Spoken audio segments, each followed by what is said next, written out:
That supreme entity is referred to here first as Om, that is his own name, so to say, which is quite comprehensive in nature.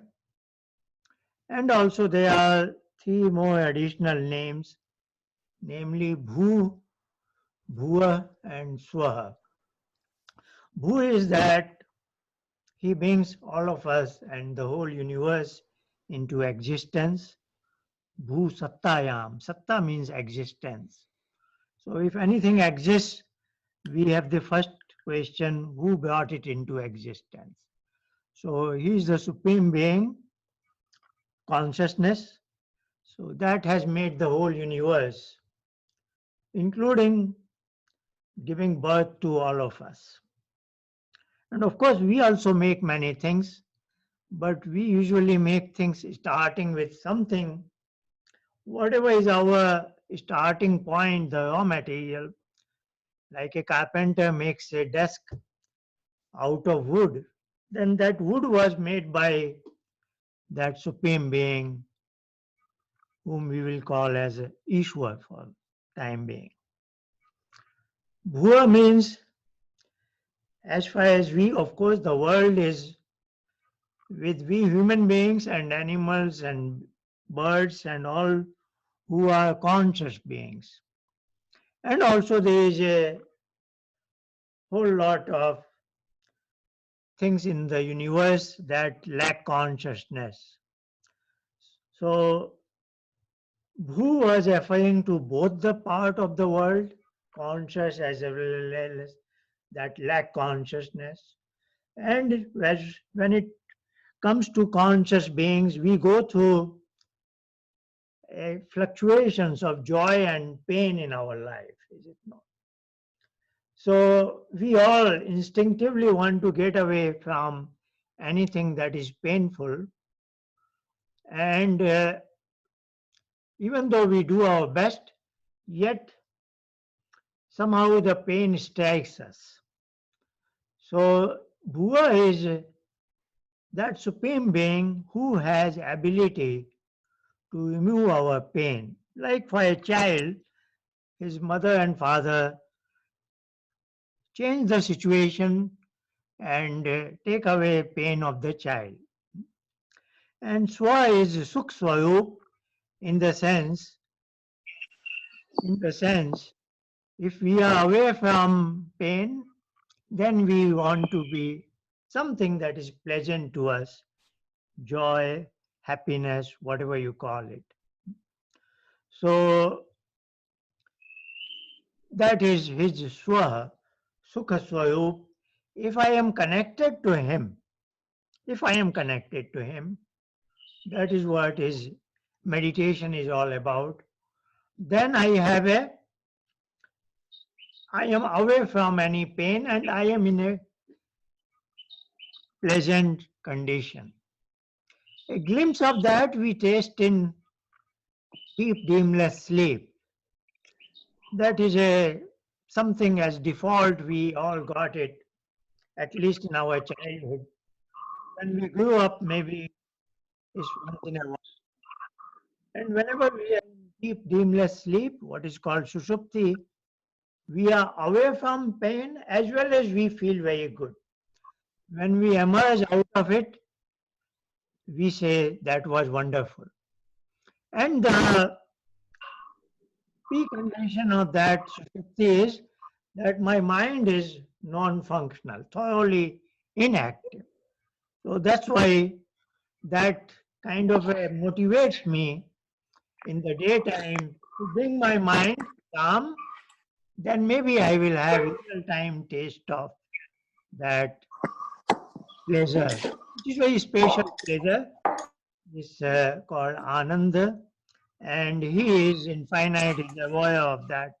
That's why his name is Swa. Now I'm going to have some question here. Yeah, looks like we keep losing When you write a question, you can send it to me, what is called privately, or you can make it open to all. So there are two questions here. They have come to me privately, so you may not be able to read it. One says, I describe the three-in-one principles of the existence of things that come into existence in the universe. So this this term three-in-one is in some of my articles and books. So maybe he has read it. That's why he has used this term. So I will try to explain it. I just now mentioned like a carpenter makes this desk out of wood for it. So suppose I enter into a hall or in a room and I see a desk for the first time. Suppose we are all familiar with this thing. We enter into a new setting and we see a wooden desk. One that is called in our Nyaya Darshan, which is philosophy of logic, it is an effect. The Sanskrit term is kayan and kaya. Kaya here is not what is that kayala, the work, it is an effect, and kayan is the cause. So something which was not existent forever, and one particular time it comes into existence, then we say it is an effect.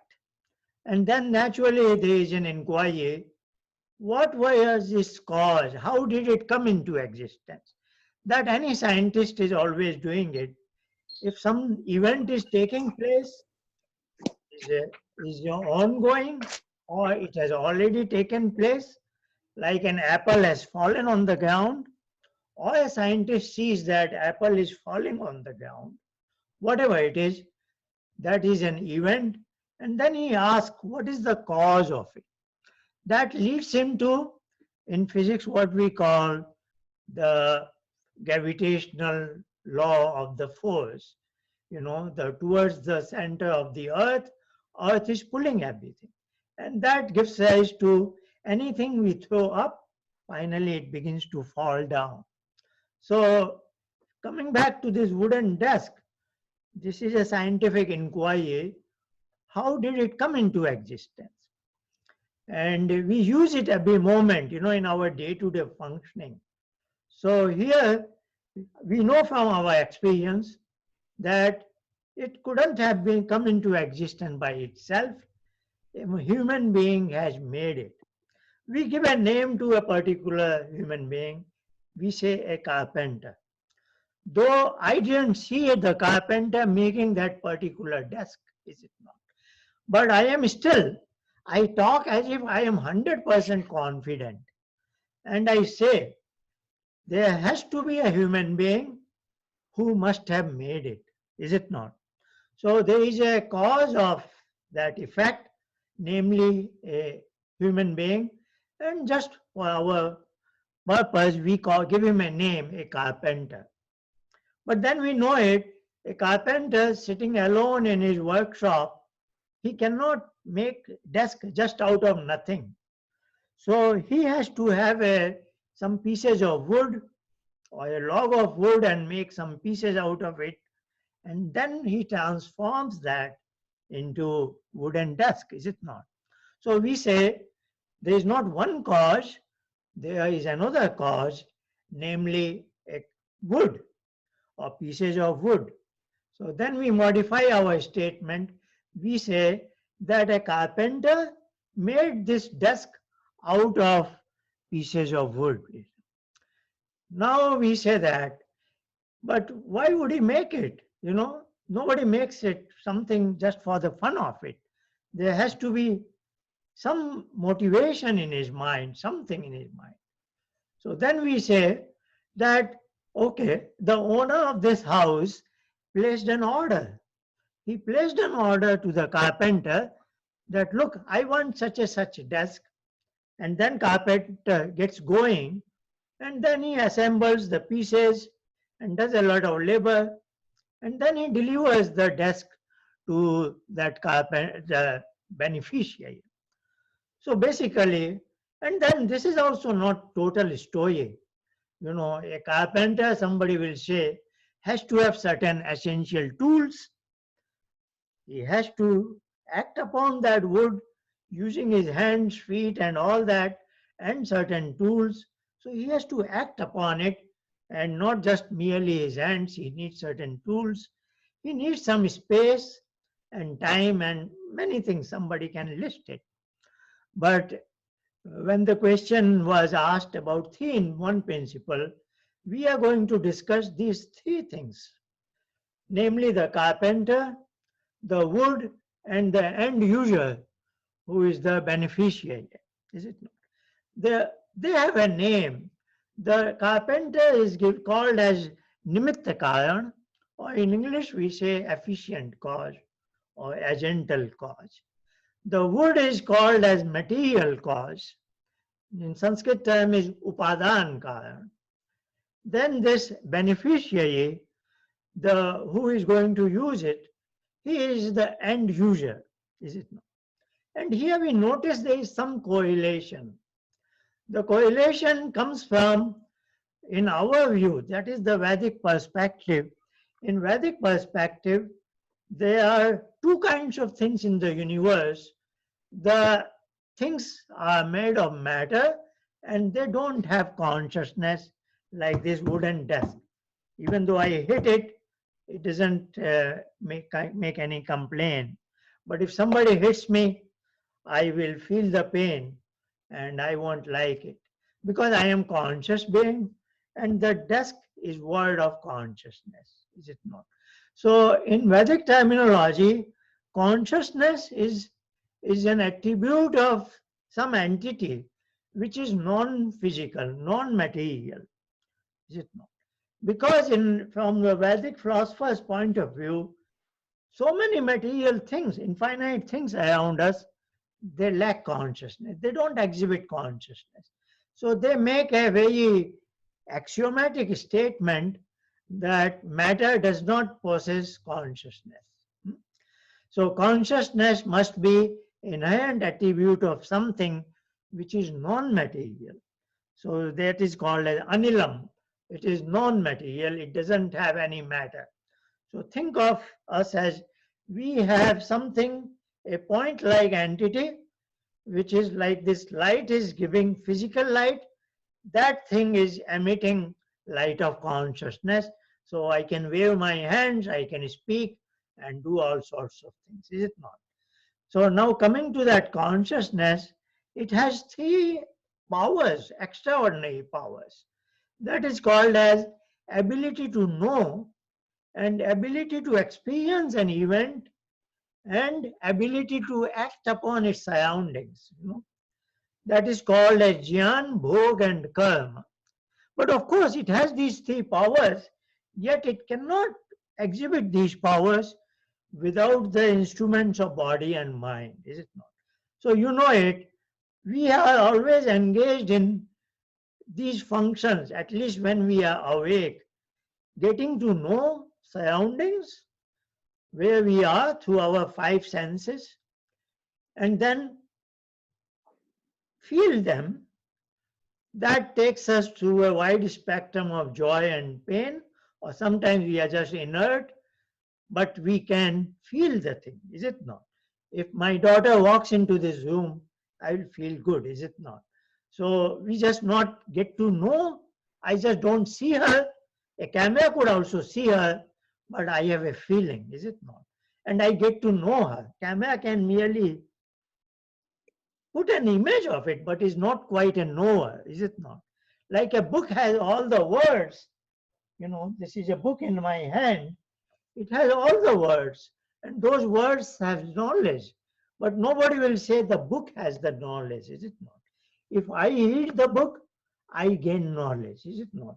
So my ability to know, my ability to feel and experience, and then I act upon my surroundings, usually to get away from pain, and if possible, go towards pleasures of life, is it not? So these are my three extraordinary powers, and I use my body and mind in exercise of these powers.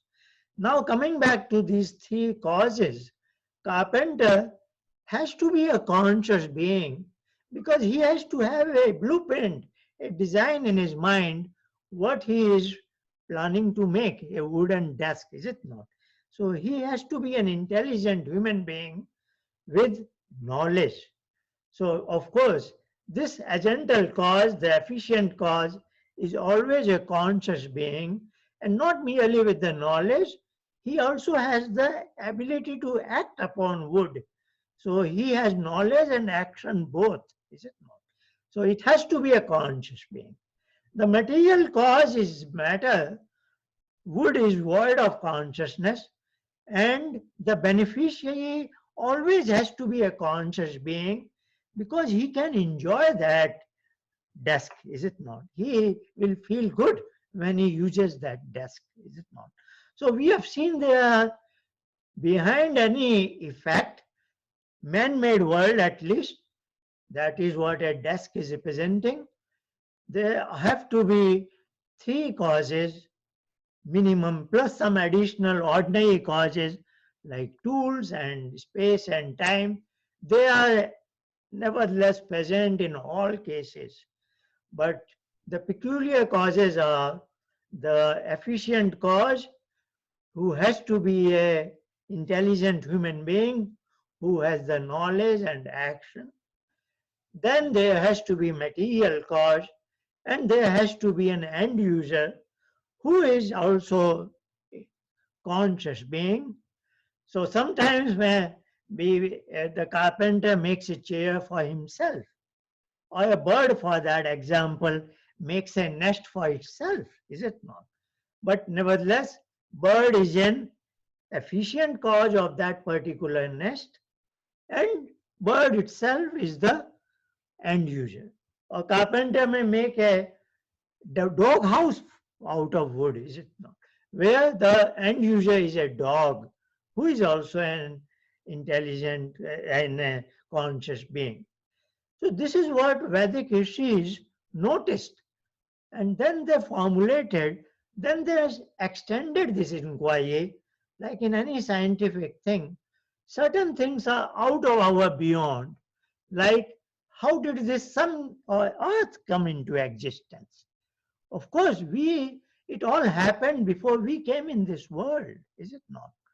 So the Vedic rishi is then trying to make a scientific inquiry about the natural world, the earth, the sun, the moon, the galaxies, and the plants and trees and air and water, rivers and mountains, all that exists, which we are very confident human beings are not capable of making. So then he extrapolates this, what he learns from the man-made objects, he extrapolates it to the natural world because that's only he can do it. He has nothing better than that. Then he says that this universe as a whole is made for our benefit. So we are end user, not only we human beings, but animals, birds, fishes, all the marine species, all that. And the carpenter, like the maker of the world, has to be a conscious being, and that he gives a name, say Ishwar. And then he says, him, Ishwar must have made out of something. He cannot make it out of nothing. Otherwise, this visible world couldn't be there. So that thing is called as matter in its very, very fundamental primary state. That has a technical term is Prakriti, but in Vedic terminology it has other names like Arnava, Swadha, Maya. There are many more names in the Vedas, but all this means a, a kind of an ocean of matter, but that is not quite in a particulate form. It is just an ocean which is spread over everywhere. So this gives rise to three primary entities, namely Ishwar, the maker of the universe, who has the intelligence, design in his mind, who is also the source of all the knowledge, and who has the ability to act upon matter and make all sorts of things.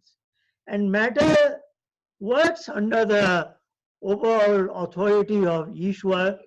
Prakriti works like that and submits to itself.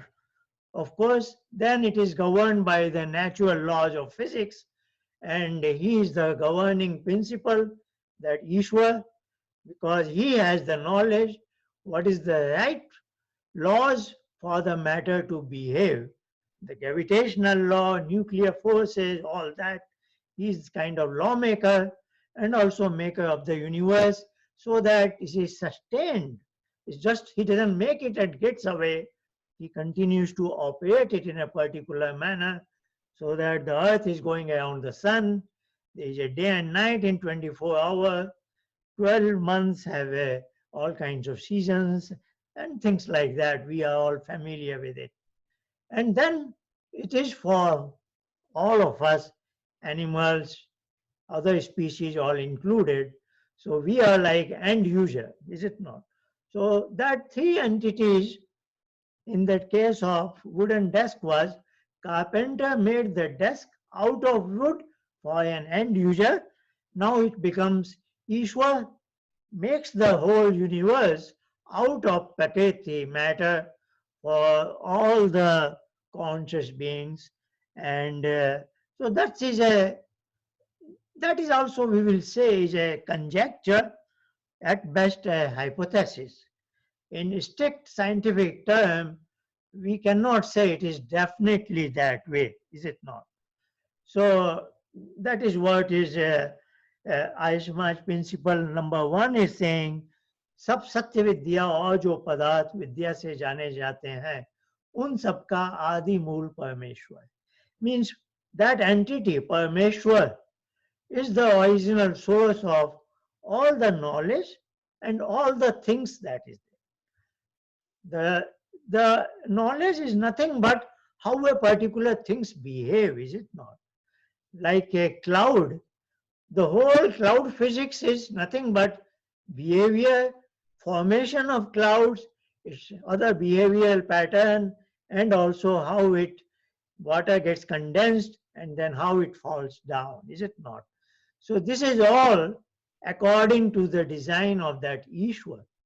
So the whole knowledge related to the clouds, which is scientists are trying to discover and explore, is nothing but that has come from Ishwar. So Ishwar has the knowledge, like carpenter had the knowledge, then only he made the desk accordingly. So Ishwar is the source of, that's what we say, Om Mitancha Satyancha Vidha Tapaso Adhyajayate, isn't it?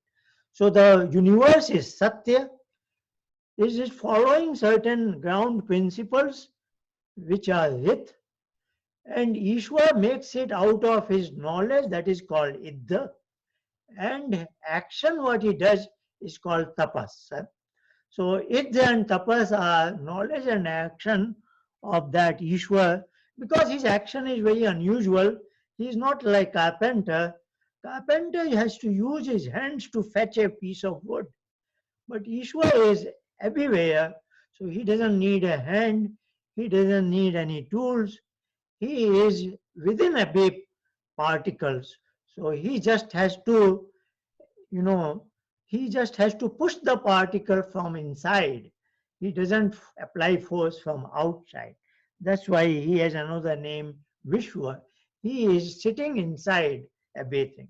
So then finally we have second principle of Arya Samaj, Ishwar Sachidanand Swarup, and there are many 20 plus attributes of his, but it ends with उसी की उपासना करनी योग्य है.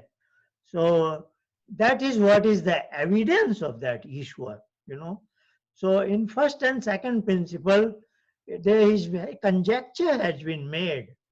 And that first principle is more about, this is Parameshwar. Parameshwar is one who is there even when universe is not there, is it not? So Param is beyond, is it not? And then in second principle, Dayanand uses the term Ishwar. Ishwar is called as Shabal Brahm. Shabal Brahm means, Parameshwar is Par Brahm, an entity who is there whether universe is there or not, because he is always there. The Sabal Brahm is when I see the world, oh, the clouds give me filtered in. So I say, Ishwar must be very wonderful. He gives me, I pollute all kinds of water, but he gives me back clean filtered water. So I see some events in the universe and I make a conjecture that Ishwar must be like this. So when I see something happening in the universe, and make a inference that Ishwar must be Nayaka, Ishwar is everywhere. If he was visible, then I couldn't see other things, so he must be Nayaka. So these are inferences, is it not? And these inferences are being made from the visible world, and then it is Ishwar. So this is a very semantics. Parmeshwar is a very subtle entity. Ishwar is Parmeshwar in action, so to say. Is that okay? And then Dayanand is making a lot of attributes of Ishwar, but all these are inferences, is it not? These are called Anuman Pramana. Anuman is inference, which is not 100% equal to Pratyaksha. Pratyaksha is direct perception, is it not? So, like I may say, I see this suit behind a hill, so I say there must be a fire. That is a reasonable inference because there can be, but somebody at the end of the day will say, what is the direct evidence? Is it not? So, direct evidence is one who is on the other side of the hill. He can see the fire. I am on the other side. I can just make a inference, but inference is always weaker than direct because I have no idea how big are the flames, what is the area the fire is spread over. One who is having direct perception, he has the full knowledge about it. So Anuman Pramad is called as only Samanya, general characteristics. I cannot know the specifics of it, is it not? So Pratyaksha is very powerful. That takes me to the specifics. So that is what Dayanand is then saying at the end. उसी की उपासना करने योग्य है. So when I am direct with him, like a child in his mother's lap, then I get a direct evidence that yes, this is what he is. So, so the question was, what is three in one principle in the Vedic semantics? So, Vedic semantics is saying that if the universe exists, there has to be Ishwar, there has to be Prakriti, and there has to be these three things. All the things are originating from these causes, but these three things themselves are causeless. They cannot be treated as an effect. You will see it. If one is missing, then the world cannot come into existence. If Ishwar is not there, there's no story. If the Prakriti is not there, like wood is not there, then how can carpenter make the desk? If the end user is not there, why should Ishwar make it? Is it not? So these three things have to be there at the start. And if somebody insists, no, who made Ishwar? Then we have to imagine, okay, there was a Super Ishwar.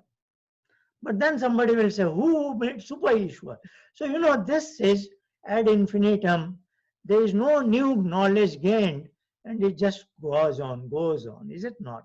So, Vedic philosophy is very, says these are three entities at the starting point. They are themselves without any cause, they just exist. And then the whole thing starts rolling. The whole universe comes into existence. Then there's a whole lot of other philosophies. So this was in brief, Vedic philosophy of creation, so to say. If there is any question on this. Yes, I'd like to ask a question, HarishChandraji. Yes. Yeah, no, Pehli baat hai, namaste. Yeah. this is regarding Antakaran Chatushtya, the foursome, internal foursome, Antakaran Chatushtya. So the question is, looks like all the actions are done through the Antakaran Chatushtya. What does Atma do other than facing the consequences, feeling the pain and joy? So looks like there is no part that Atma plays. All the functions are done by only the Chatushtya, Antakarana Chatushtya. Okay.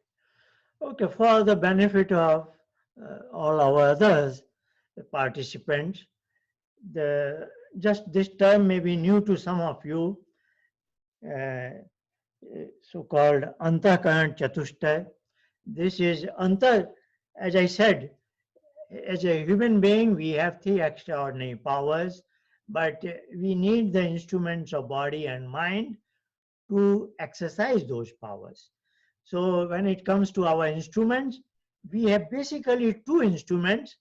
One is this body, and other is a subtle instrument that is called as mind.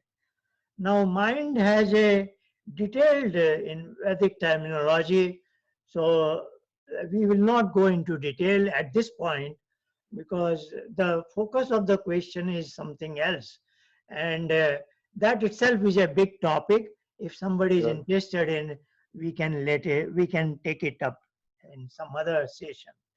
At this point, body is called as Bahya Karana, outer instrument, and the mind is called as Antahkarana, inner instrument, because that is subtle.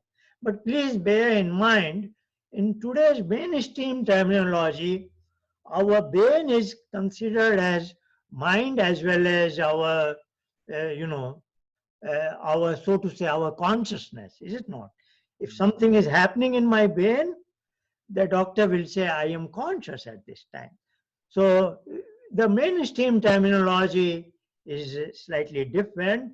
In Vedic terminology, within my brain, very deep inside, somewhere in the cortex, there is a very small cave that is called as Hridaya or Hridayakash.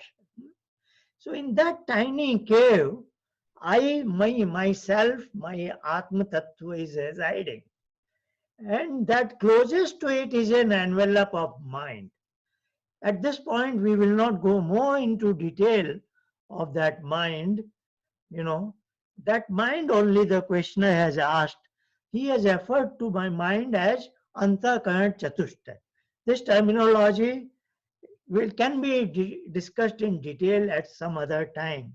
At this point, the question is, if the owner of the mind, the self, the Atma, so to say, also is called as Purush here. So in our philosophy, that owner, like me, is Purush. Purush, not to be confused with in Hindi, Purush will mean male human being. But here, Purush is that consciousness, that Atma Tattva, which all of us have our own, is it not? So the question here was, if there is any, we know the so-called law of karma. Of course, the whole natural world is governed by the laws of physics, but we all, human beings, animals, birds, our atmas, why was I born in a particular family on a particular date and time? That supreme manager is governing all of us in accordance with the law of karma. Is that okay? So material world is governed by the law of physics and all the natural laws, whereas we all beings are governed by the law of karma. And in common man language, we know it, what you reap, you sow. So what goes around comes around, is it not? So but in Vedic terminology, this is stated as all my good action, and that good action there is a term for that. It's called dharma. Dharma here does not mean religion. Dharma is what is treated as universally acceptable action. If I steal somebody money, universally it will not be regarded as a right conduct, is it not? Then that is adharma. If I help a needy, if there is an injured person on a street, I take him to a hospital, whole world will say that was the right thing to do. So that was dharma. So dharma here is not, what is in the religions, etc.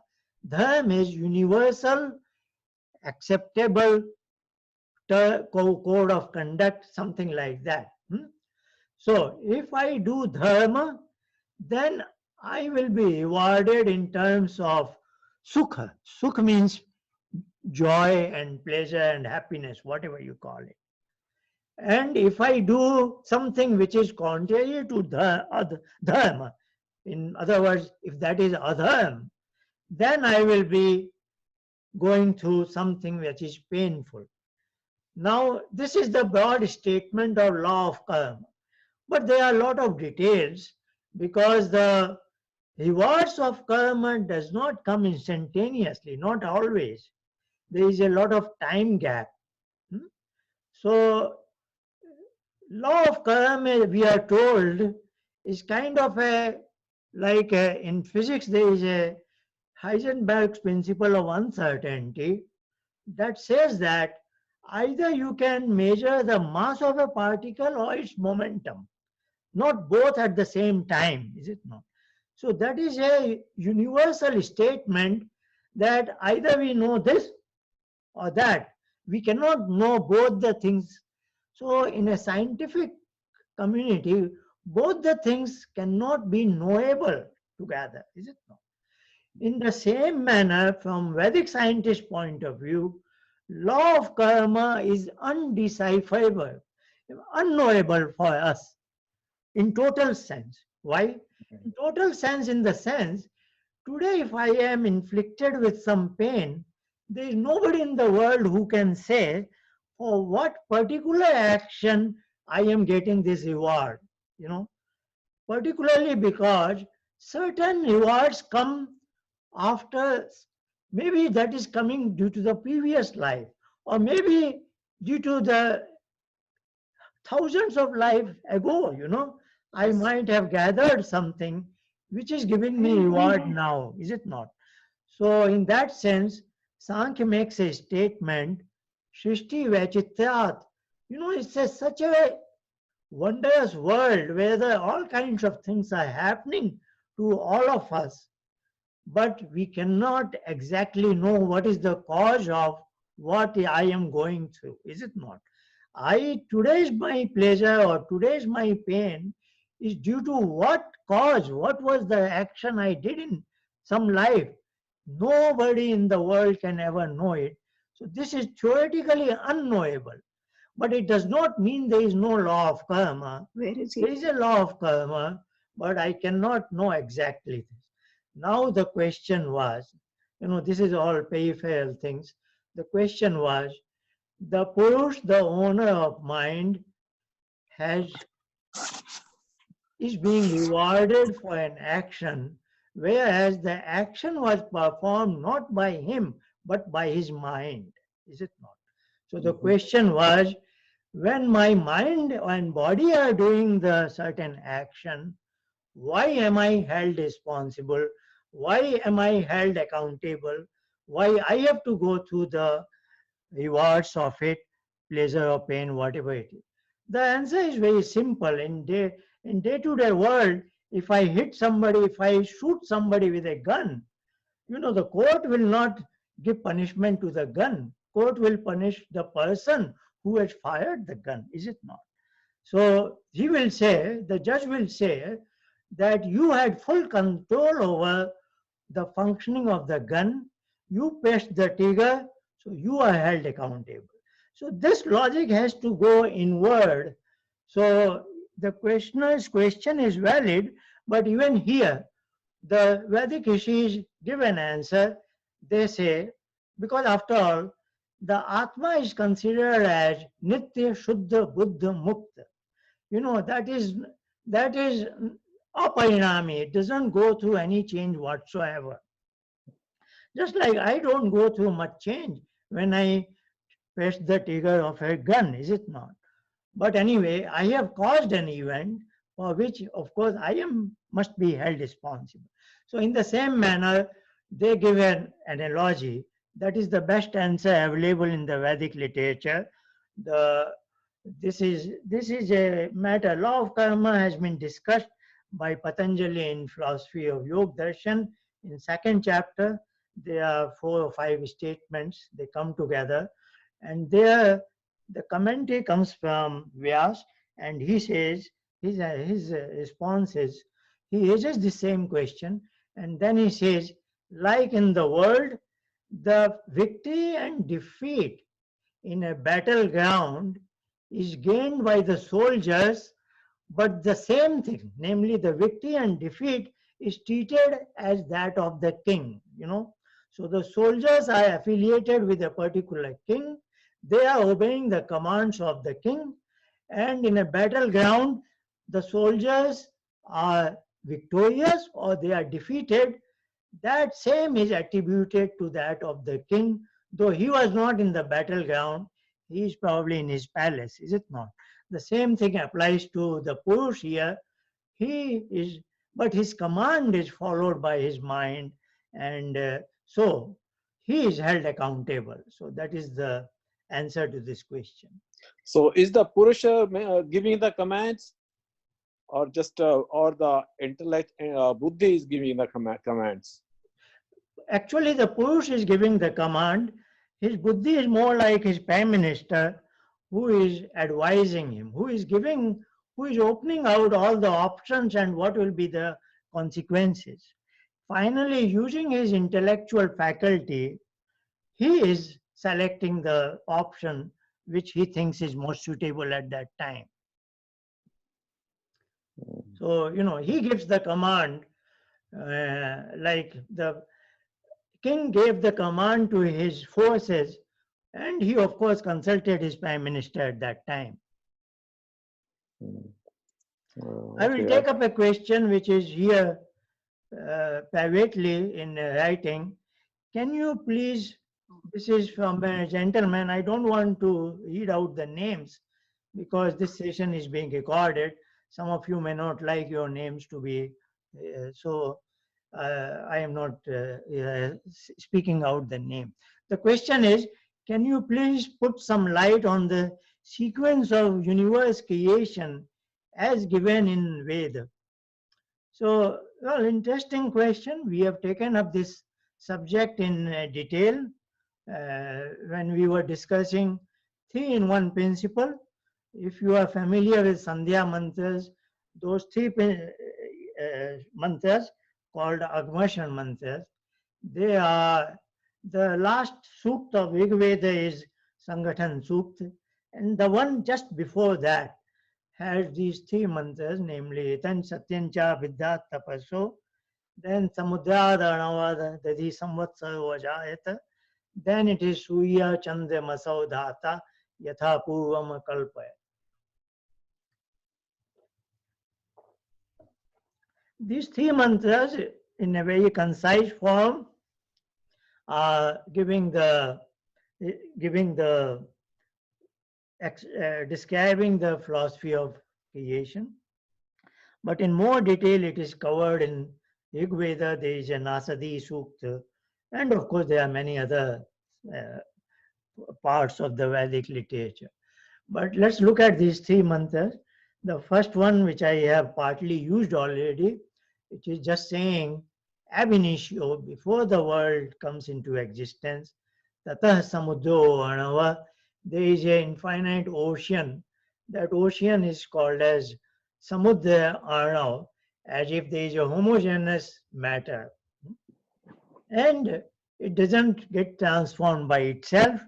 There is a maker of it, intelligent, and he gives rise to the world, which is called as Satya, and the world functions according to certain underlying ground principles that is called as Hit.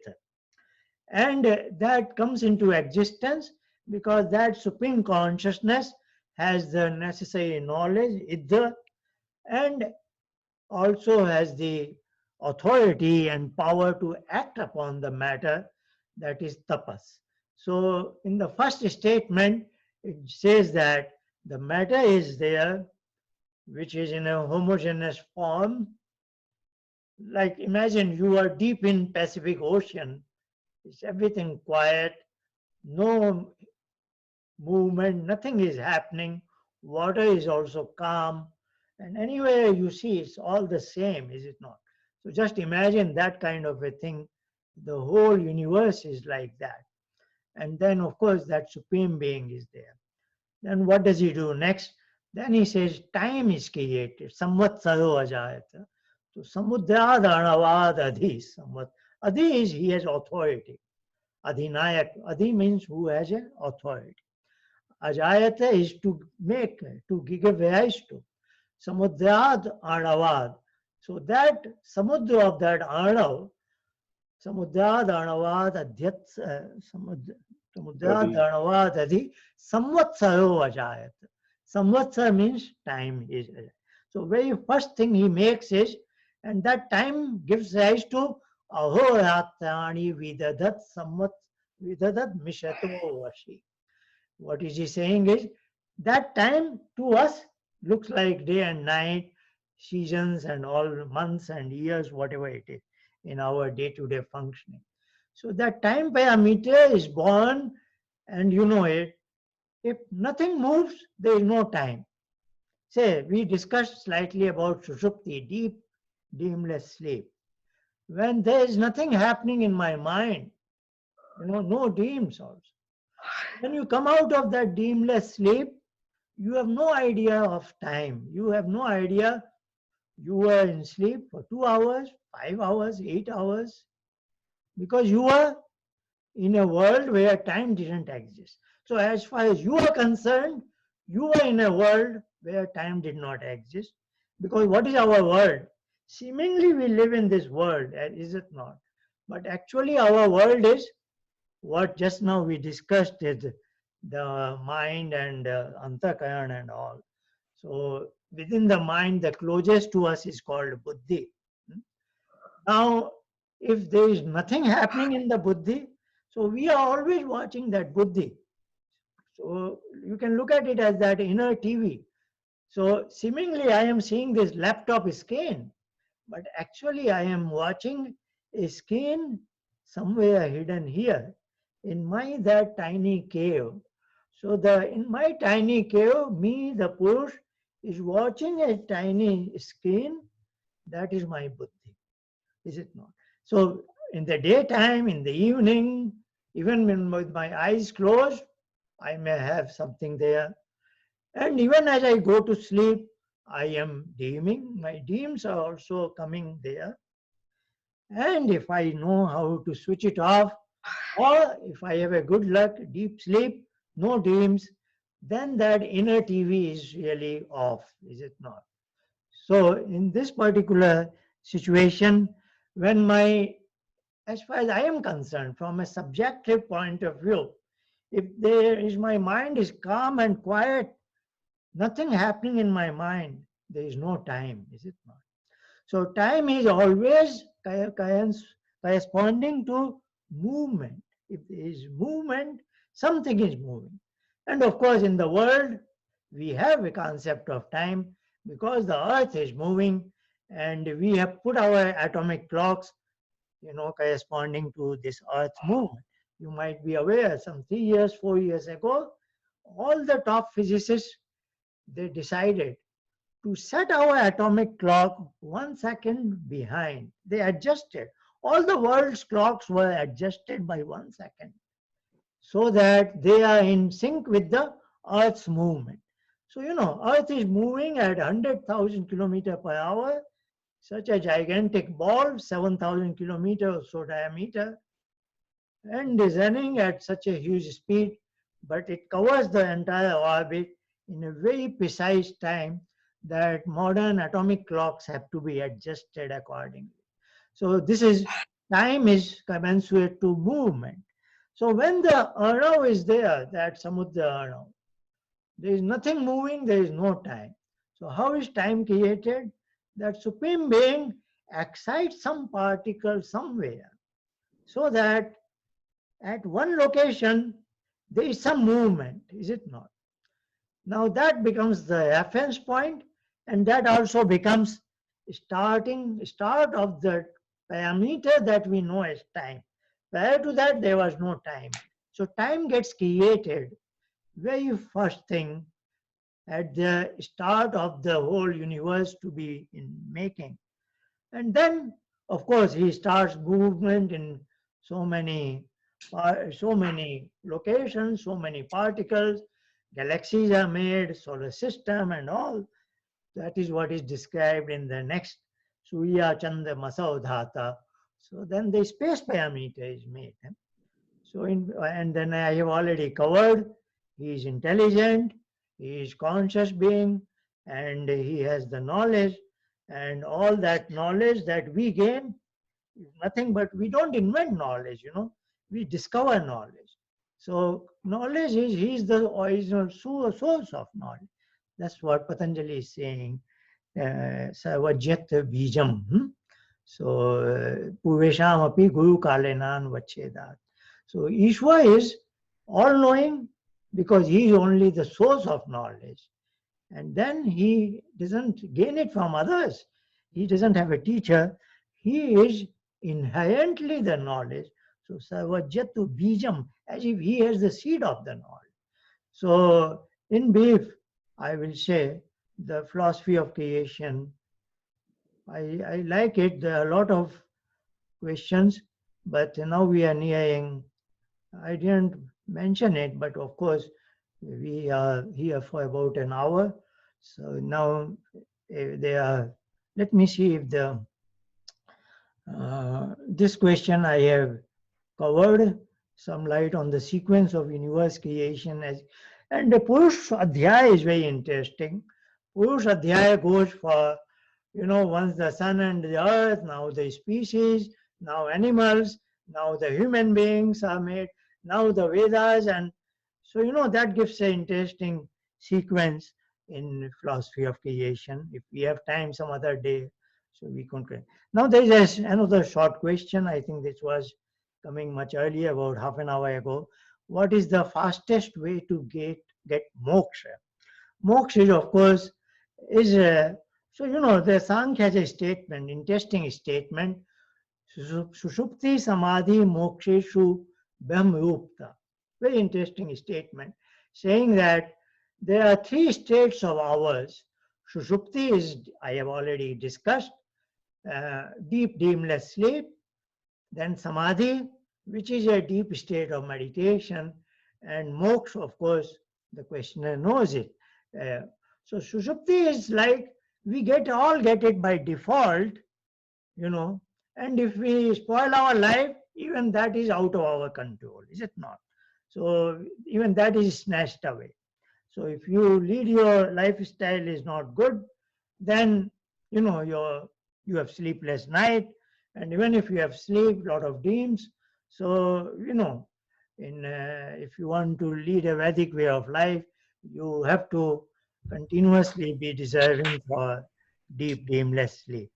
And then next thing is samadhi, which is, as I said, the replica of sushupti. In the daytime, now we are not lying down, we are on sitting posture, but we create our mind as it was in sushupti. Calm mind, no activity at all. That's what Patanjali describes as chitta vritti nirodha, is it not? And that what we call as mind is called here chitta. So why it has two names, maybe some other time. So when there is nothing happening there, as in deep dreamless sleep, of course it's difficult. That's why Patanjali is writing all the steps, how you should do it. So if I am able to do that, then I am in samadhi. Then I come out of it and I say, that was wonderful. So that is a good test. If your meditation is good, you must be in a state where you feel that is good, is it not? So it is slightly different from the usual joy and pleasures of life, because it is something like universal pleasure, is it not? So that is samadhi. Now, if you are good in this samadhi, and if you are going deeper and deeper, there are some more stages of samadhi. There is a spectrum of samadhi. And but I know even as a beginner, you will know it. When you come out of samadhi, you know this. If you are good in meditation, if you let's look at this deep, dreamless sleep. If you have good sleep, you get relaxed, but your personality doesn't change much. If you are a person A, you emerge out as same person A. Though, of course, you are more relaxed, you are feeling light, but your personality hasn't undergone any substantial change. In Samadhi, if you are, some of you, if you are good practicing meditation, deep in meditation, as you will see, you don't have to go to Samadhi state. Even prior to that, you will begin to feel, I am changing slightly. My behavior is changing. Or your wife will say, now you get less angry. Something like that, isn't it? So your personality is changing slightly, is it not? Now, deep in Samadhi, now there is a philosophy. Moksha is getting away from the cycle of birth and death, is it not? Now, why the hell we come into this world? Because in our mind, when I was talking about law of karma, all those sanskars from so many past lives, there is a particular kind of sanskar. All these details I cannot cover in 5 minutes. There is a particular kind of sanskar that is called klesh. It's just a technical term at this point. Klesh is our common term for dukh and pain and unwanted stuff. But this is not. Here, klesh is some deposits in my mind, which I have only gathered in my life. Is it not? Now, because there is a klesh, or you can say it is law of karma leisure. So there is a balance in that leisure that is called karmashaya. Because there is a balance in that leisure, I have to come in this world to taste the rewards of that action, is it not? Because the balance sheet must become zero for me to become entitled for moksha. I hope you are with me. So there is a law of karma ledger, like in your bank accounts, there is a ledger book. So he is also maintaining a ledger book, and my passbook is nothing but my own mind, where the whole account is given, the deposits, and these are, I have only earned them. And then if I burn it out so that that balance is zero, then my death will become gateway to moksha. Otherwise, that death is gate to again next birth, is it? So, to make a short story, the quickest, fastest way to get moksha, and not this is fastest, this is the only way to get moksha. Don't be confused. You may hear all kinds of things from so many people, all kinds of books.